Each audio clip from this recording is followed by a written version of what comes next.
Hi, I'm Mark Best and this is The Best Way. Today we're discussing different ways of aging beef. During the aging process, proteins that give muscles form and functionality start to be broken down by enzymes left in the body after slaughter. As these larger proteins disassemble, meat becomes more tender. There are two types of aging, wet aging and dry. Both processes assist in the tenderization of the meat, but dry aging also impacts flavour and texture. Wet aging is a general storage process when meat is vacuum packaged and stored. Wet aging enhances tenderness but does not greatly influence flavour. It is popular because it is less time and space intensive, plus there is no weight loss as the moisture is retained in the meat. The key to dry aged meat is the reduction of moisture. The process can range from a few weeks to a few months depending on the desired outcome. During this time, a protective crust of bacteria forms over the meat, helping to concentrate flavour.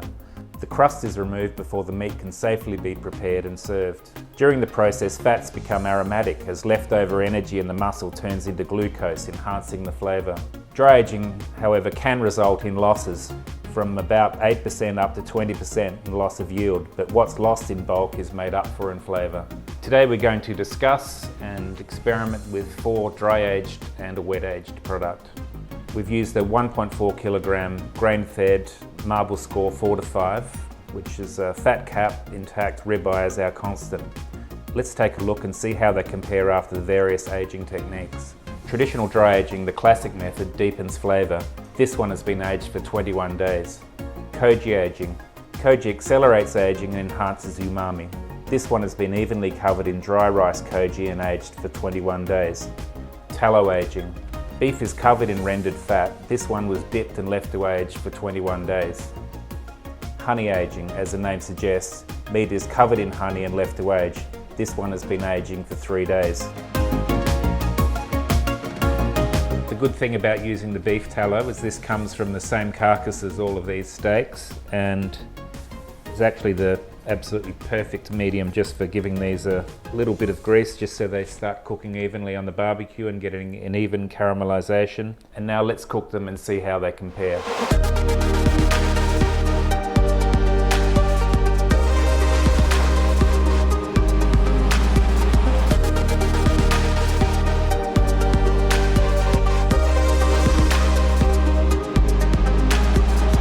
Okay, this is where the rubber hits the road. We have all of our steaks cooked now. I've cooked them all rare-ish, around about 55 degrees. I guess just to get a base level. This is the wet-aged steak. We have the dry-aged steak. We have the koji-aged. Here we have the honey-aged steak, and here we have the tallow-aged steak.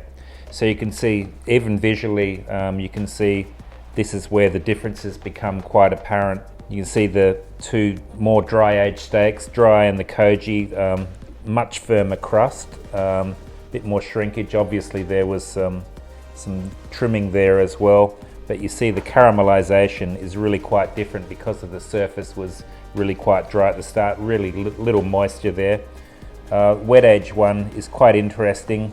It pulled up quite tight in terms of the muscular. You can see it's quite thick there, so obviously a very different breakdown of the collagen and tissues there, and it's really tightened up. Interestingly, the honey age one is quite apparent because of the caramelization of the sugars on the surface of the honey, and it's really quite a lovely smell there, really quite beautiful. Looking forward to trying that one. And then the tallow age one is interesting and probably the most direct comparison to the wet aged steak. And again, little shrinkage, but it's quite interesting that the muscle seems really quite relaxed. So interesting results. So now that we've done that initial visual assessment, let's carve, taste and test.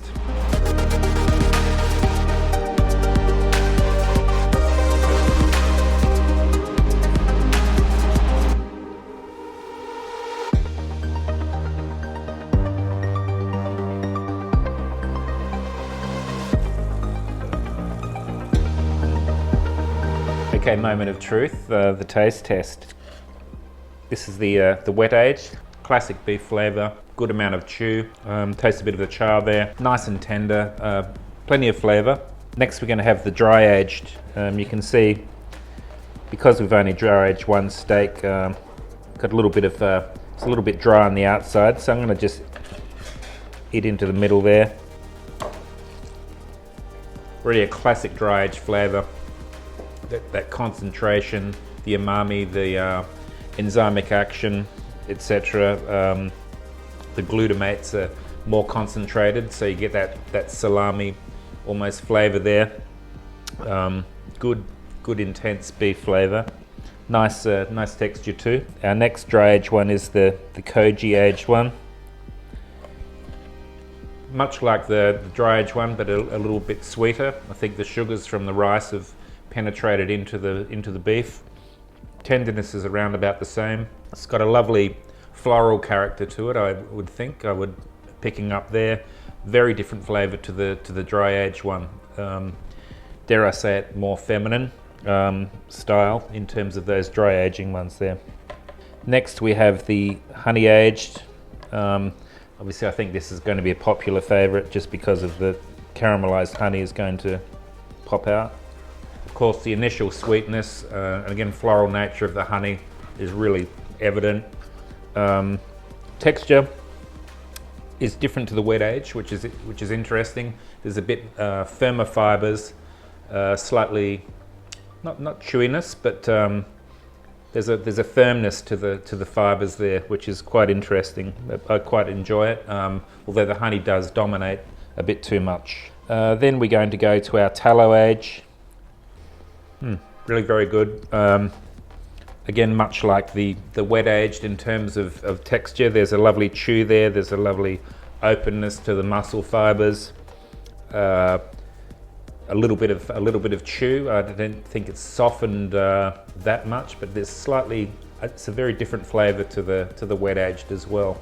So it's really quite interesting how each of these different techniques have impacted the steak from the same animal, the same cooking method. Obviously there are pluses and minuses that you're going to have to weigh up in terms of if you're cooking in a commercial kitchen, yield loss, etc. is one of the things, the ultimate cost. If I was to choose a favourite, I would probably be leaning, towards the tallow age one myself, given that it doesn't cost that much more. I like the flavour. Koji again was probably my second, very interesting, and then the wet age, which is just your classic Aussie beef flavour. So there we have it. That's the best way to age beef.